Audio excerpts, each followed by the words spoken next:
Bismillahirrahmanirrahim. Assalamu alaikum dear students. Today we are going to discuss very important topic, that is kind of reactions in organic chemistry.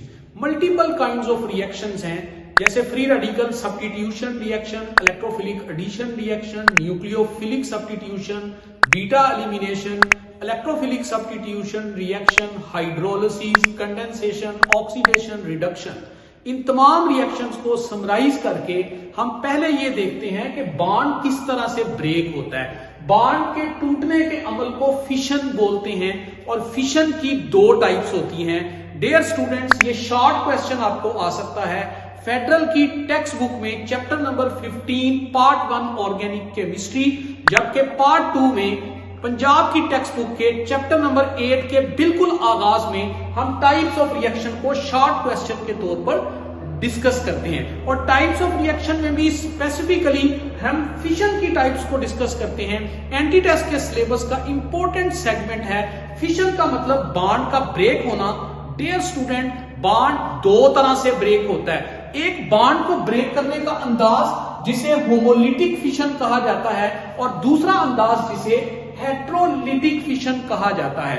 एक bond जब भी बनता है उसमें दो electron मसरूफ होते हैं, एक इलेक्ट्रॉन एक क्लोरीन का, दूसरा इलेक्ट्रॉन दूसरे क्लोरीन का। एक को डॉट से जाहिर किया है, एक को क्रॉस से जाहिर किया है। जब ये बॉन्ड ब्रेक होगा यानी टूटेगा तो दो अंदाज हो सकते हैं। एक अंदाज ये है कि दोनों के दोनों इलेक्ट्रॉन में से इक्वल डिस्ट्रीब्यूशन हो, यानी दोनों एटम्स एक जैसे हैं, दोनों में इलेक्ट्रोनेगेटिविटी का डिफरेंस या तो जीरो है या नियर टू जीरो है। उस सूरत में एक इलेक्ट्रॉन एक एटम पर शिफ्ट हो जाएगा और दूसरा इलेक्ट्रॉन साथ वाले एटम पर शिफ्ट हो जाएगा। इस फिशन को कहते हैं होमोलिटिक फिशन, यानी बॉन्ड का इक्वली ब्रेक होना, इक्वल डिस्ट्रीब्यूशन ऑफ इलेक्ट्रॉन्स का होना। इसके नतीजे में एक क्लोरीन पर एक अनपेयर्ड इलेक्ट्रॉन आ जाएगा और दूसरे क्लोरीन पर भी एक अनपेयर्ड इलेक्ट्रॉन आ जाएगा। डियर स्टूडेंट्स, इसके नतीजे में बनने वाली इस स्पीशी को हम फ्री रेडिकल का नाम देते हैं। This is free radical. और याद रखें, free radical highly unstable species होती हैं, इसलिए दुनिया में फास्टेस्ट रिएक्शन आमतौर पर फ्री रेडिकल्स के होते हैं। इनके पास अनपेयर्ड इलेक्ट्रॉन्स मौजूद होते हैं, लिहाजा ये पैरामैग्नेटिक नेचर के होंगे। दूसरी तरफ बॉन्ड के टूटने का दूसरा अंदाज क्या है? दूसरा अंदाज ये है कि दोनों के दोनों इलेक्ट्रॉन किसी एक एटम के पास शिफ्ट हो जाए। ये तब पॉसिबल होता है जब एक एटम की इलेक्ट्रोनेगेटिविटी कम हो और दूसरे एटम की इलेक्ट्रोनेगेटिविटी ज्यादा हो, यानी बॉन्ड इक्वली ब्रेक होने की बजाय अनइक्वली ब्रेक हो। बॉन्ड में इलेक्ट्रॉन इक्वली डिस्ट्रीब्यूट होने की बजाय अनइक्वली डिस्ट्रीब्यूट हो। दोनों इलेक्ट्रॉन एक एटम के पास चले जाएं, जबकि दूसरे एटम के पास कुछ भी ना जाए। जिसके पास कोई इलेक्ट्रॉन नहीं जाएगा उस पर पॉजिटिव चार्ज आ जाएगा, जिसके पास दोनों इलेक्ट्रॉन आ जाएंगे उसके ऊपर नेगेटिव चार्ज आ जाएगा। इसका मतलब पॉजिटिव और नेगेटिव चार्ज पर मुश्तमिल दो स्पीशीज बन गई। इन स्पीशीज को हम कहते हैं चार्ज रेडिकल्स। और चार्ज रेडिकल्स में भी याद रखें, जो पॉजिटिव चार्ज वाली स्पीशी है आमतौर पर हम उसको इलेक्ट्रोफाइल का नाम देते हैं और नेगेटिव चार्ज वाली स्पीशी को आमतौर पर हम न्यूक्लियोफाइल का नाम देते हैं। और इस तरह की बॉन्ड ब्रेकेज को हेट्रोलिटिक फिशन कहा जाता है। हेट्रोलिटिक फिशन उस वक्त फेवरेबल होती है जब पोलर रीजेंट्स इस्तेमाल किए जाएं, जैसे एसिड्स और बेसिस, और जब दोनों एटम्स के दरमियान इलेक्ट्रोनेगेटिविटी का डिफरेंस जीरो ना हो, एक एटम की इलेक्ट्रोनेगेटिविटी ज्यादा हो और एक की कम हो। जहां तक इन दोनों स्पीशीज का ताल्लुक है, पॉजिटिव और नेगेटिव चार्ज वाली स्पीशीज, तो डियर स्टूडेंट्स ये शॉर्ट क्वेश्चन आपको आ सकता है, differentiate electrophile and nucleophile. Electrophile का लफ्ज दो लफ्जों का कॉम्बिनेशन है, इलेक्ट्रो और फाइल इलेक्ट्रो का लफ्ज इलेक्ट्रॉन को रिफ्लेक्ट करता है, जबकि फाइल का मतलब है लविंग और सीकिंग, जो इलेक्ट्रॉन की तलाश में है। और इलेक्ट्रॉन नेगेटिव है, नेगेटिव की तलाश में कौन होगा? जो खुद पॉजिटिव होगा। दूसरी तरफ न्यूक्लियोफाइल है, ये भी दो लफ्जों का कॉम्बिनेशन है। न्यूक्लियो मीन न्यूक्लियस, जबकि फाइल मीन्स लविंग। इसका मतलब this is nucleus loving, nucleus positive है, इसका मतलब ये खुद नेगेटिव की तरफ अट्रैक्ट होगा। तो दुनिया के अंदर जो पॉजिटिवली चार्ज स्पीशीज होती हैं, जिनके ऊपर पॉजिटिव चार्ज है या उनके पास एक एम्प्टी ऑर्बिटल मौजूद है, पॉजिटिव चार्ज का मतलब दे आर इलेक्ट्रॉन डेफिशिएंट, या उनके पास एम्प्टी ऑर्बिटल मौजूद है, दे आर कॉल्ड इलेक्ट्रोफाइल। और वो तमाम एटम्स या ग्रुप ऑफ एटम्स जिनके पास नेगेटिव चार्ज है या donatable lone pair of electron मौजूद है, they are called nucleophile. Nucleo nucleus, phile loving, nucleus loving species को न्यूक्लियोफाइल कहा जाता है। न्यूक्लियस पॉजिटिव है, लिहाजा न्यूक्लियस की तरफ जो अट्रैक्ट होगा ऑब्वियसली वो नेगेटिवली चार्ज होगा। फॉर एग्जांपल हमारे पास है हाइड्रो ऑक्साइड, ये एक न्यूक्लियोफाइल है क्योंकि नेगेटिव चार्ज है। क्लोराइड नेगेटिव आयन न्यूक्लियोफाइल है। जरूरी नहीं कि न्यूक्लियोफाइल नेगेटिव हो, बाज औक़ात न्यूक्लियोफाइल न्यूट्रल भी हो सकते हैं, लेकिन शर्त यह है कि उनके पास डोनेटेबल लोन पेयर ऑफ इलेक्ट्रॉन हो।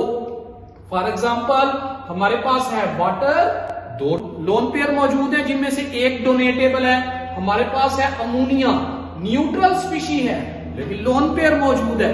इसी तरह इलेक्ट्रोफाइल इलेक्ट्रॉन लविंग स्पीशीज हैं। इलेक्ट्रॉन की तरफ कौन अट्रैक्ट होगा? जो खुद पॉजिटिव होगा। फॉर एग्जाम्पल हमारे पास है नाइट्रोनियम आयन, हमारे पास है क्लोरोनियम आयन, हमारे पास है कार्बोकेटाइन, ये सारे के सारे इलेक्ट्रोफाइल हैं। जरूरी नहीं कि इलेक्ट्रोफाइल पॉजिटिव हो, ये न्यूट्रल भी हो सकता है, but it must be deficient of octet. Neutral है तो डेफिशिएंट ऑफ ऑक्टेट होना जरूरी है। तो ये एक शॉर्ट सा difference between electrophile and nucleophile, ये आपको शॉर्ट क्वेश्चन के तौर पर आ सकता है। अब हम चलते हैं टाइप्स ऑफ रिएक्शंस की जानिब, यानी अब हम डिटेल से रिएक्शंस की टाइप्स को डिस्कस करेंगे वन बाय वन। उसकी बुनियाद पर हम पूरी ऑर्गेनिक केमिस्ट्री को बेस बनाकर आगे मूव करेंगे। आइए स्टार्ट करते हैं types of reactions. Dear students, types of reaction में सबसे पहली टाइप है free radical substitution reaction. Substitution का मतलब है रिप्लेसमेंट, एक एटम आ जाएगा और एक एटम चला जाएगा। आने वाला एटम अगर फ्री रेडिकल है, जैसा कि क्लोरीन का फ्री रेडिकल जनरेट किया जाता है सनलाइट की मौजूदगी में, तो ये फ्री रेडिकल आकर इस हाइड्रोजन के एटम को एक एक करके रिप्लेस करता जाए। इस तरह एक हाइड्रोजन निकल गया, CH4 कन्वर्ट हो गया इनटू CH3 और हाइड्रोजन की जगह क्लोरीन ने ले ली। This kind of reaction is called free radical substitution reaction. Dear students, alkenes के तमाम रिएक्शंस या तो फ्री रेडिकल सब्स्टिट्यूशन रिएक्शंस होते हैं या फिर थर्मल एंड फोटोकेमिकल रिएक्शंस होते हैं। दूसरा रिएक्शन हमारे पास है इलेक्ट्रोफिलिक एडिशन रिएक्शन, यानी कोई इलेक्ट्रोफाइल आएगा और वो आकर ऐड हो जाएगा। याद रखें, अल्कीन्स में कभी भी एडिशन नहीं होती। एडिशन हमेशा अनसैचुरेटेड कंपाउंड्स में होती है, जैसा कि अल्कीन्स, अल्काइंस और बेंजीन, इनमें आसानी से एडिशन हो जाती है क्योंकि ये अनसैचुरेटेड कंपाउंड है। तो इलेक्ट्रोफिलिक एडिशन रिएक्शन 3 जगहों पर होते हैं। Number 1 alkyne, number 2 alkyne, number 3 benzene. For example मेरे पास ये एक अल्कीन है CH2 CH2 डबल बॉन्ड, ये एक इथीन का मॉलिक्यूल है और आप इसके अंदर इलेक्ट्रोफिलिक एडिशन करना चाहते हैं। आपके पास HBr में ये पार्शियल पॉजिटिव पार्ट और ये पार्शियल नेगेटिव पार्ट, एक एटम के पास पार्शियल पॉजिटिव पार्ट चला जाएगा जबकि दूसरे के पास partial negative part. This kind of reaction is called electrophilic addition reaction. इसी तरह न्यूक्लियोफिलिक सब्स्टिट्यूशन में क्या होगा, सब्स्टिट्यूशन का मतलब ही क्या है, एक न्यूक्लियोफाइल आएगा और पहले से मौजूद एक न्यूक्लियोफाइल को रिप्लेस करेगा। This is again replacement reaction. जैसे यहां पर फ्री रेडिकल सब्स्टिट्यूशन में रेडिकल ने रेडिकल को रिप्लेस किया था, वैसे ही यहां पर एक न्यूक्लियोफाइल दूसरे न्यूक्लियोफाइल को रिप्लेस करेगा। फॉर एग्जांपल हमारे पास मिथाइल क्लोराइड है और हमारे पास KOH एक्वस नेचर में मौजूद है, तो होगा क्या, यहां से एक न्यूक्लियोफाइल जैसा कि OH यहां से इस न्यूक्लियोफाइल को रिप्लेस करेगा। आने वाला OH पहले से मौजूद क्लोरीन को रिप्लेस करके उसकी जगह लेगा। This kind of reaction is called nucleophilic substitution reaction. इसी तरह हमारे पास है न्यूक्लियोफिलिक एडिशन रिएक्शन। याद रखिए न्यूक्लियोफिलिक एडिशन आमतौर पर कहां होती है, जहां कार्बन और ऑक्सीजन के दरमियान मल्टीपल बॉन्ड्स मौजूद होते हैं, या डबल बॉन्ड है या ट्रिपल बॉन्ड है, जैसा कि एल्डिहाइड और कीटोन के रिएक्शंस हैं। जैसा ये देखिए मेरे पास ये सिंपल सा एल्डिहाइड है CH3 डबल बॉन्ड OH, और इसमें मैं ऐड कर देता हूं हाइड्रोजन सायानाइड। यूं ही ये ऐड होगा, इस डबल बॉन्ड में एडिशन होगी और डबल बॉन्ड में एडिशन के बाद CH3 CH OH and CN, this is cyanohydrin acetaldehyde. ये न्यूक्लियोफिलिक एडिशन रिएक्शन है, यानी न्यूक्लियोफाइल ने आकर खुद को डबल बॉन्ड में ऐड कर दिया। इसी तरह एलिमिनेशन रिएक्शन, एक एटम से एक एटम निकलेगा, साथ वाले एटम से दूसरा एटम निकलेगा। फॉर एग्जांपल हमारे पास है CH3 CH2 OH, ये अल्कोहल का फंक्शनल ग्रुप है। हम यूज करते हैं कोई एसिड लाइक H2SO4 जो एलिमिनेशन में मदद दे। एलिमिनेशन का मतलब ही ये है रिमूवल, और रिमूवल कभी भी एक एटम से नहीं होगी। एक कार्बन एटम से एक चीज निकाल दें और दूसरे कार्बन एटम से दूसरा एटम रिप्लेस कर दें, यानी रिमूव कर दें, नतीजा क्या होगा, कार्बन और कार्बन के दरमियान डबल बॉन्ड आ जाएगा। This is called elimination reaction. उसके बाद है हाइड्रोलिसिस।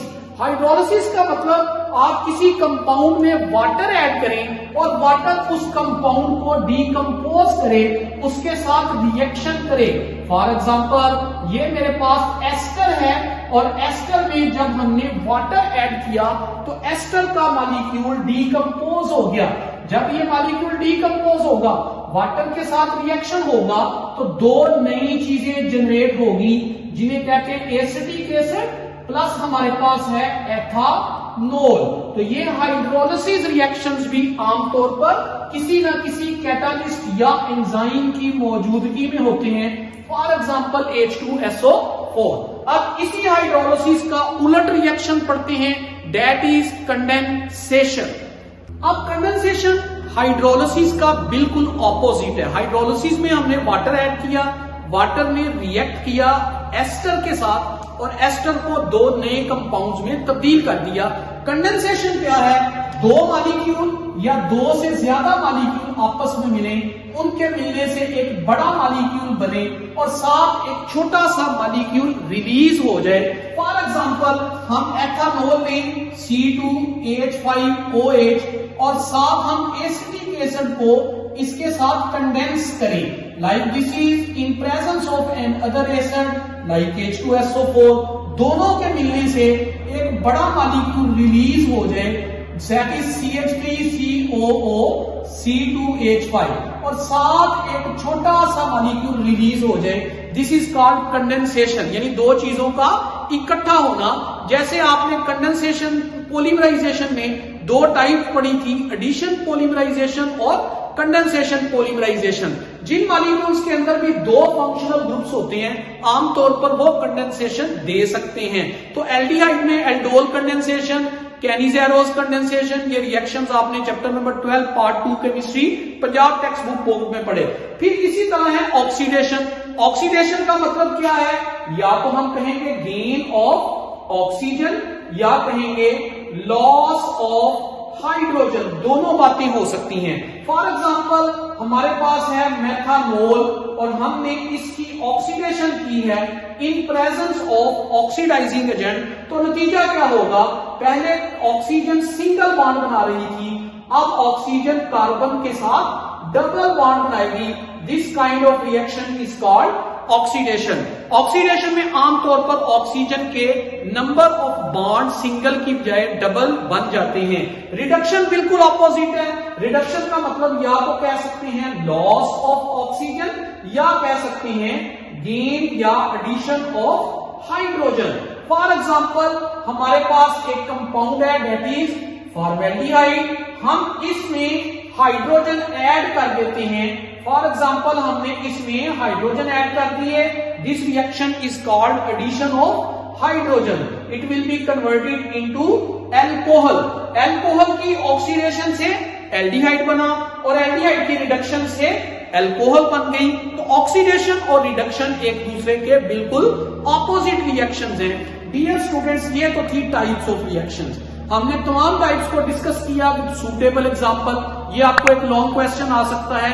अब हम अगला काम क्या करते हैं, एक और लॉन्ग क्वेश्चन डिस्कस करते हैं। Chapter number 8 part 2 chemistry, Punjab text book board, उसका पहला टॉपिक है अल्कीन, और अल्कीन की प्रेपरेशन के बाद उसके रिएक्शंस में इंपॉर्टेंट लॉन्ग क्वेश्चन है halogenation of alkene. MD CAT के सिलेबस का ये इंपॉर्टेंट सेगमेंट है। और फेडरल की chapter number 15 national textbook foundation का चैप्टर नंबर 15, उसका भी ये इंपॉर्टेंट लॉन्ग क्वेश्चन है हैलोजिनेशन ऑफ अल्कीन।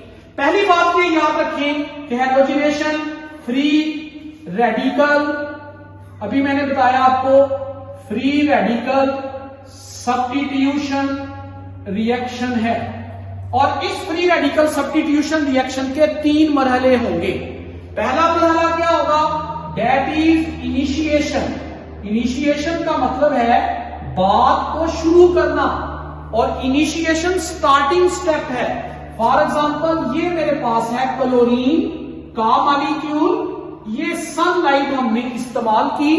इस सनलाइट की मौजूदगी में इनिशिएशन से क्या मुराद होगा कि ये वाला बॉन्ड होमोलिटिक क्लीवेज करे और एक इलेक्ट्रॉन एक क्लोरीन पर चला जाए, दूसरा इलेक्ट्रॉन दूसरे क्लोरीन पर चला जाए।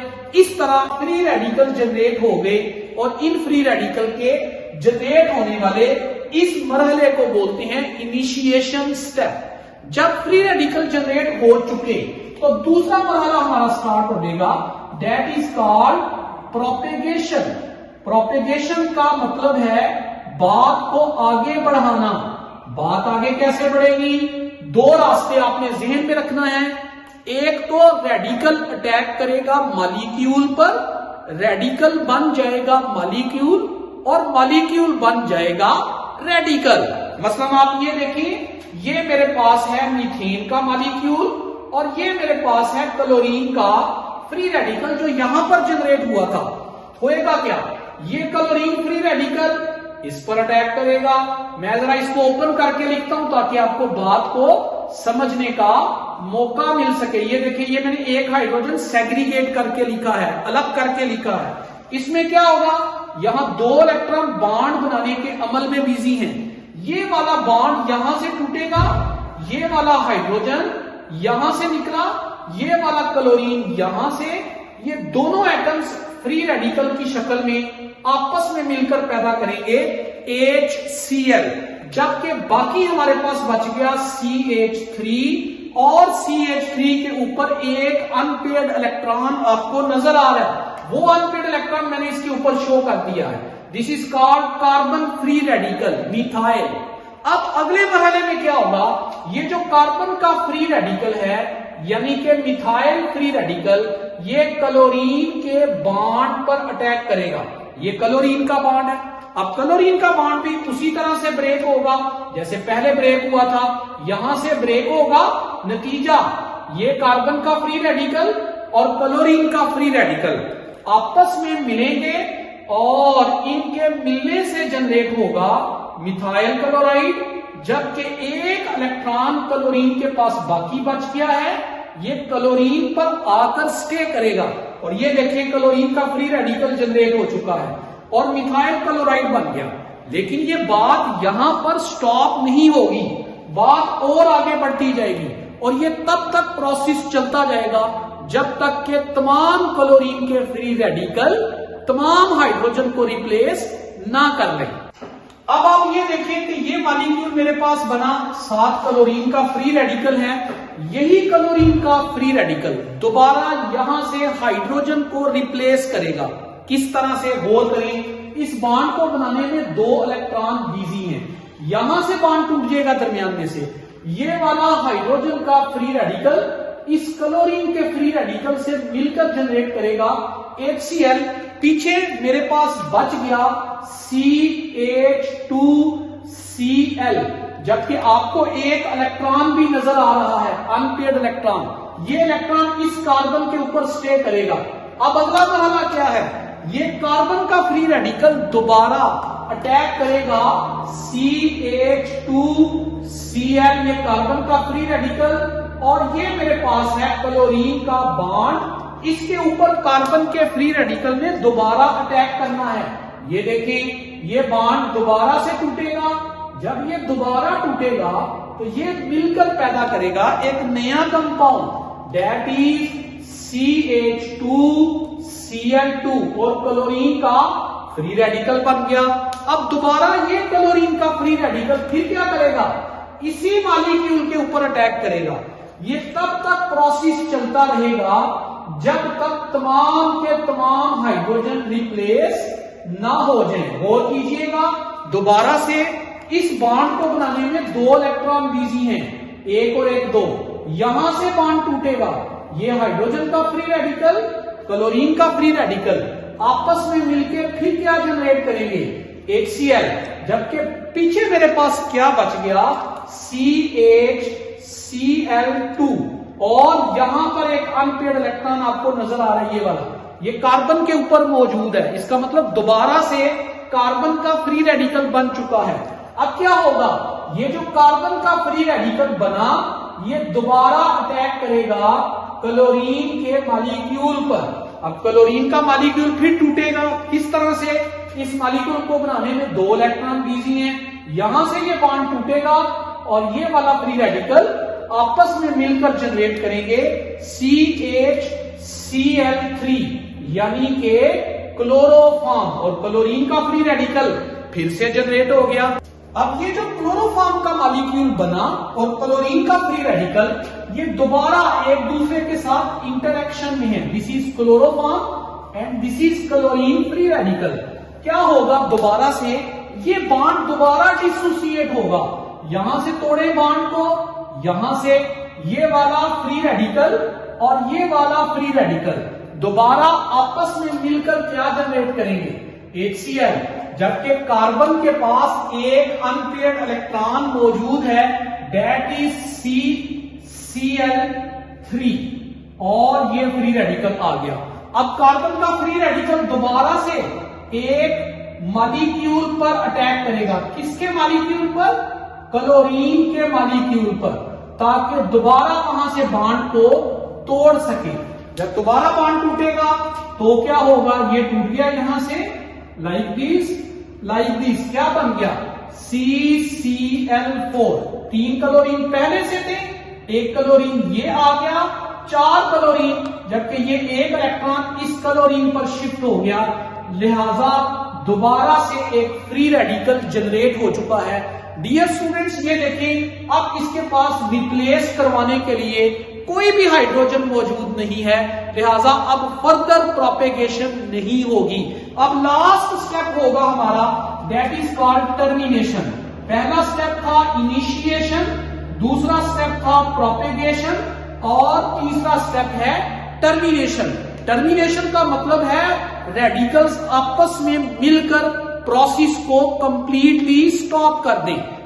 तो कैसे टर्मिनेशन होगी, बाज का 2 मिथाइल रेडिकल आमने सामने आ जाते हैं, मिथाइल रेडिकल से मिल गया, इन दोनों के मिलने से इथेन बन गया, या फिर मिथाइल रेडिकल क्लोरीन के रेडिकल से मिल जाए और दोनों के मिलने से मिथाइल क्लोराइड बन जाए, या फिर क्लोरीन का रेडिकल क्लोरीन रेडिकल से मिल जाए और दोनों के मिलने से क्लोरीन का मॉलिक्यूल बन जाए।